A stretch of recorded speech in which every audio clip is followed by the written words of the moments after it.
All good? Ready? All right, we are joined now by Xiyu Lin. Bogey-free round, 4 birdies. What was working for you today?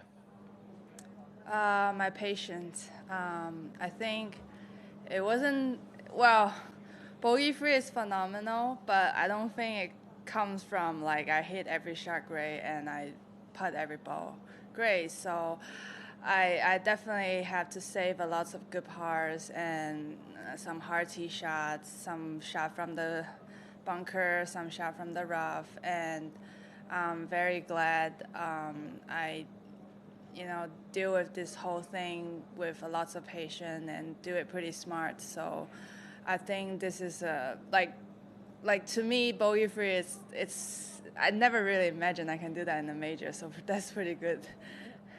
We'll go ahead and open it up. Jeff? Do you feel your strength is back? You talked a little bit last week about your time in Orlando. Are your strength back? I think so. I think it's not very hot and I like last couple of days I've been taking it easy. I played the pro-am and I just just putt on Monday, and yesterday I played like 4 holes and did some chipping and putting mostly, and then that was it. So I feel like I'm giving myself enough time and slowly getting back to it. Yeah. And what's it like for you to look at that leaderboard and see 2 players from China, a very good friend of yours too, on top of the board at a major championship? It's pretty cool. I hope to see that more often, but I know Ronnie's gonna do well. She's a good iron player, and I feel like last week she took a week off, so she must be working on something, and she's also very passionate, and she's a lot younger, like more aggressive. So I learned a lot from her on that part.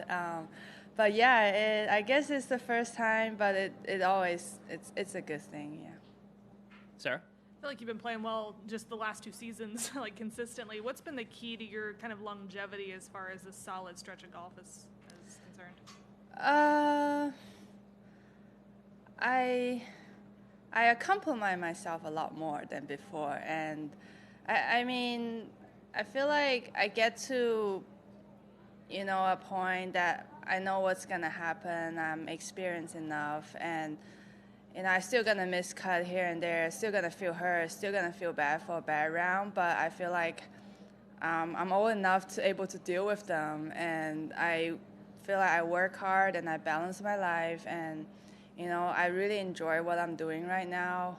Not just playing golf, and also, being a golfer, living in the States, playing on this tour. Like, this is, like, I really enjoy doing this right now, so I feel like maybe that's the reason I've been playing better. Ronnie is somebody that's been right off the green waiting for you when, in LA, last year in Texas, she was the first person to come over and hug you after kind of a disappointment. What has that friendship meant to you, and how good is it just to have her out here and see her playing well alongside you? I met her in 2019 in Zurich, and that was the first time. And then we played the China Open together, and then I kind of started to know her a little better. And I always know she's a very talented player, and she's gonna make it on LPGA one day. And I was always like kind of looking forward to it. So, I mean, yes, I think to her I have a little bit different, little more emotional for what she have done, because I just been watching her, and it's also a good feeling when you make a good guess. Like, she's gonna be on tour, and now she's doing pretty good on tour. So and then she's a lot younger than me, but she's very mature, and like, it's good to have like buddies on tour, and especially it's from your home country. By the end? It seems like you've come to some good places mentally in terms of your perspective. Do you work with a mental coach, or have you just kind of come to these realizations of being kinder to yourself on your own? I don't have a sports psychologist, but I do talk to one of my friends that he's not a sports psychologist, but he helped me a lot with how I see things, and more like how I'm living my life.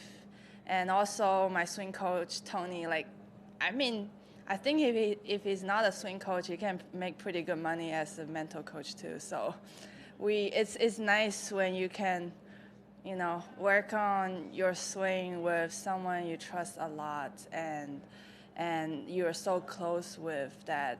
I mean, he's always there for me no matter what happens. So that's a good feeling. Do you guys practice together in Orlando? Tony and I? No, you and Ronnie. Oh, not really, because we play at different courses. We probably play together once every couple of weeks when we were both there. We kind of have a different schedule. Well, she lived in my house. Like, she rented my old house. So, unfortunately, like, we've been dealing with some draining problems. So, that's when I see her, I always feel so sorry. Like, not with the golf problem, but it's like the toilet is clogged or something. So we finally fixed it like 3 weeks ago, which is great. So now we don't have any problem. But yeah, we live like 20 minutes from each other. She will come to my house when I needed to do something, and I have the key. Like we kind of just go have dinner, but you know, and we will meet every once in a while. Yeah. So you're her landlord, technically. Yeah, I know. And I was like, after she win, I'm like, I need to raise the rent. Like, it was way too low for you now.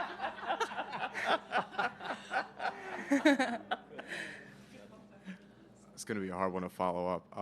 Just this course compared to many other courses that you play week in and week out and throughout your career, you know, how much more difficult was the course out there today? Oh, it was hard. I feel like because my second hole, I saved a really good par because I hit a poor approach shot, a little heavy, so my ball was like just at the front edge of the green, and that putt breaks like good 4 yards to the left, and I never really seen that before. So luckily I make the par putt coming up, but then I kind of remind myself like, you know, it's going to happen a lot today. You just need to stay patient, and you might miss a couple of them, but you just need to keep the confidence on your putter. And I'm glad I didn't miss any today. Amy? Ronnie has said that you've been like a mentor to her. Can you describe how you've seen her grow and evolve over the years? I don't think I'm really a mentor because I also learn from her. But maybe, yeah, I guess I have a little bit more experience how to play on the tour. I did help her a little bit with like flights, hotel, the stuff. But I just remember when I met her back in 19, she wasn't even 18 years old, and she came up and asked me what will be the proper way to get on LPGA. And at that time, I was like, wow, like this kid, she really wants something. And there's not many like 16, 17 years old are planning that far ahead. So that's actually how we start talking. And then like more I talk to her, more I feel like she's definitely way more mature than her age. And she have very clear goal, and she, you know, she's very aggressive. She's not scared of anything. And I think it's good to see, I mean, I'm not old, but I say it again, it's good to see younger people doing that and kind of inspire myself a little bit to can push myself a little harder or be a little more aggressive sometimes. Will you talk to her tonight about the round, about you two being atop the leaderboard? Maybe not. We like, she's a little shy. I don't know if you guys see that, but I think she's a little shy. I think it's only the first day.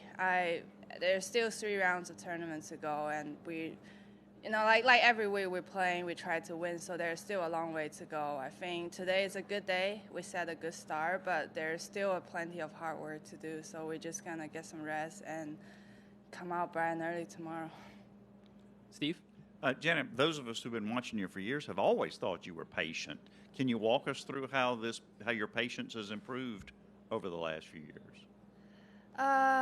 I think the patience playing the majors are a little bit different because the courses are normally way harder. So I've been working on just accepting the mistake I make, because in a I would say in a regular day, in a regular tournament, you can easily have a bogey-free round. You can easily have a round that, you kind of on fire and do everything right. But here, no matter how hard you do it, you even hit a good shot, it's gonna still end it up probably 60, 70 feet from the from the hole. So I've been trying to, working on those, and also like when there's some, just not always go for the pin and from the middle of the green. I mean, I hit 14 greens today, which is pretty good. But I do have lots of long putts. So I feel like majors just play a little different than other tournaments, which require lots of patience. And if you offer like you have a lots of long putt, and you might one of the day you off with like 1 or 2, 3 putts, and you still have to trust the process. Like, you still can't be too aggressive on some of the shot, and I think that's the hard part. I just have 2 quick questions. The house that you rent her, is that a house in the States or is that a house in China? It's in Orlando. Yeah, that's where we live. Okay, and the other question is, you've been so close to winning. Are you sitting there going, maybe it'll come? Yeah, I've been thinking about it, but I feel like throughout the journey, like the second, the third I finished, I feel like I always had a pretty strong Sunday. I'm proud of what I've done, and I feel like every Sunday I gave all I have, and so, I already done the best I can do and just haven't come. So I think we just wait, and hopefully one day, like soon, it will come. Cool. Any more questions? When did you first come to the U.S.? I joined the tour in 2014, and but the first time I came was the summer of 2011. Did you speak any English then? I did. We learned English at school, and when I was in the national team, our coach, he's from New Zealand, but he speaks really good Chinese, so he helped me a lot with my English. Thank you. Who's your coach here? Tony Ziegler. He's Ziegler. in Orlando, yeah. Yeah. And then what was your best birdie today? Oh, I think the birdie on, is that 14 or 13? 13 Yeah. was the best. I hit a poor drive, and I thought it was in the water, in the creek, but I think it clicked the tree or whatever. Like, it stayed 2 yards short of the creek in the rough, and then I make a good decision on what club I'm using, hit an 8-iron chippy to get it on the green, and I have like a 13-yard putt or something. Oh, 13, yeah. And then I made that one. Yeah, that was pretty sweet. And how far do you think the putt was at 2 to save par? Oh, like a 10-footer? 10 feet from the front? What's that? On 2 to save par? Yeah, it's a 10-footer. 10 feet. Yeah. Thank you. Cool. Anything else? Perfect. Thank you, Janet. Thank you. Janet, can we get like 3 just in Mandarin? Okay, Perfect. yeah.